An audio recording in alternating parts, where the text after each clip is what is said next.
आज है 5 अगस्त। ये रही आज की कुछ खास खबरें। आज की सबसे बड़ी खबर ये है कि ईरान, अमेरिका और ओमान ने मिलकर स्ट्रेट ऑफ हॉर्मुज खोलने का प्लान कर लिया है। और इसमें बताया ये जा रहा है कि अमेरिका ने एक 60 दिन का एग्रीमेंट किया है ईरान के साथ, जिसमें शामिल हैं ईरान, ओमान और अमेरिका।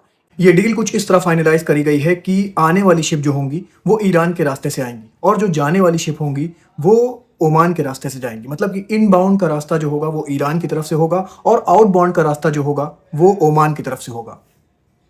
और अगर कोई शिप इसके अलावा रूट फॉलो करता है तो उसको नुकसान होगा, ऐसा कहना है ईरान का। क्योंकि स्ट्रेट ऑफ हॉर्मुज में जगह जगह पर माइंस लगा रखे हैं ईरान ने। और बताया ये जा रहा है कि इस 60 दिन के अंदर ही माइंस हटाने का भी काम करेगा ईरान।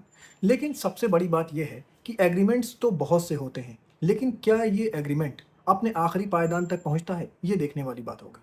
क्योंकि हर एग्रीमेंट के कुछ दिन बाद अमेरिका और ईरान की दोबारा से जंग स्टार्ट हो जाती है, दोबारा से अमेरिका बमबारी करना स्टार्ट कर देता है। लेकिन अब लग रहा है कि ईरान और अमेरिका की डील फाइनलाइज हो जाएगी, क्योंकि अमेरिका के पास एक रिपोर्ट निकलकर सामने आ रही है जिसमें बताया जा रहा है कि लॉन्ग रेंज के जो मिसाइल्स हैं उसमें काफ़ी ज़्यादा कमी आ गई है। और जो इंटरसेप्टर हैं, खास करके थर्ड एयर डिफेंस सिस्टम जो अमेरिका का है, उसमें 80% तक की कमी आ गई है। और पैट्रियट एयर डिफेंस सिस्टम, उसमें 50% तक की कमी आ गई है। इसी के चलते हो सकता है कि अमेरिका अब इस डील को फाइनलाइज करे, क्योंकि उसके पास कोई चारा भी नहीं बचा है। अगर वो जंग करता है तो उसको अपना डिफेंस करने के लिए भी जो मिसाइल्स चाहिए वो उसके पास नहीं है। अटैक करने के लिए जो उसके पास वेपन चाहिए वो उसमें काफ़ी ज़्यादा कमी आ गई है। लॉन्ग रेंज के मिसाइल उसके पास नहीं है। इसके बावजूद डोनाल्ड ट्रंप कह रहे हैं कि अगर डील फाइनलाइज नहीं हुई तो we will hit Iran very hard. Donald Trump ने आज प्रेस के सामने एक और दावा किया कि we control strait of Hormuz, but strait of Hormuz is partially open. लेकिन इसमें ये बात सोचने वाली है कि डोनाल्ड ट्रंप कह रहे हैं कि we control strait of Hormuz but strait of Hormuz is partially open. जब आप स्ट्रेट ऑफ हॉर्मुज पूरा कंट्रोल कर रहे हैं तो ये पार्शली ओपन क्यों है, आप इसको पूरा ओपन क्यों नहीं कर पा रहे हैं। इससे ये बात साफ निकल के आ रही है कि स्ट्रेट ऑफ हॉर्मुज अगर कोई कंट्रोल कर रहा है तो वो ईरान और ओमान। अब मैं आपको खबर क्यूबा से बता दूं। क्यूबा में अपनी मिलिट्री की तादाद बढ़ाता जा रहा है अमेरिका।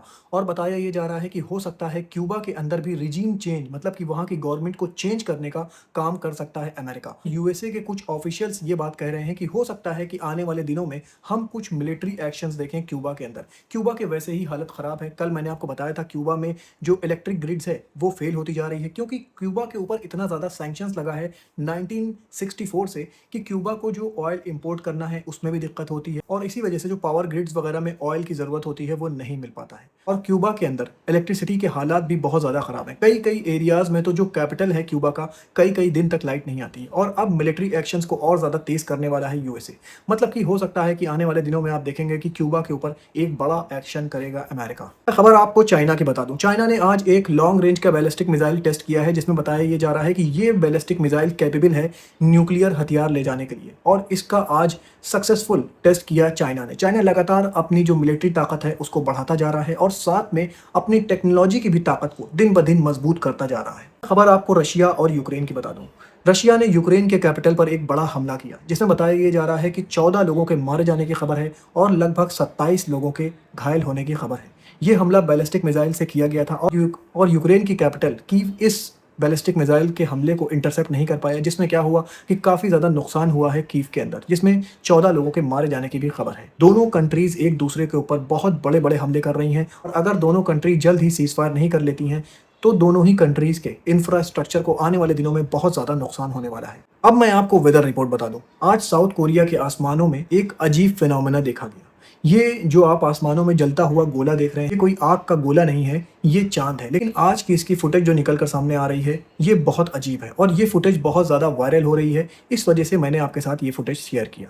इसमें आप देख सकते हैं कि चांद कुछ अजीब तरीके से बिहेव कर रहा है। मैंने आपको बताया था कि पाकिस्तान के खैबर पख्तूनख्वा इलाके में जो फ्लैश फ्लड आई थी, अब उसके और वीडियोज़ निकल कर सामने आ रहे हैं। दोस्तों, फ्लैश फ्लड वो होती है जो बिना वार्निंग के फ्लड आ जाती है और उसके लिए लोग तैयार नहीं होते। देखिए किस तरह से ये फ्लैश फ्लड आती है और लोग वहाँ पर काम कर रहे होते हैं और वो जब देखते हैं कि इस तरह फ्लड आ रही है तो वो भागने पर मजबूर हो जाते हैं। दोस्तों, मैं आपको बता दूं, इस फ्लड में काफ़ी जान और माल का नुकसान हुआ है खैबर पख्तूनख्वा में। अभी इसमें रेस्क्यू ऑपरेशन चल रहा है और अभी एग्जैक्ट नंबर निकल कर सामने नहीं आया है कि यहाँ पर कितना जान और माल का नुकसान हुआ है। मैं ऐसे ही खबरें लेकर आपके पास आता रहूँगा। अपना बहुत ख्याल रखिए और मुझे भी अपनी दुआओं में याद रखिए।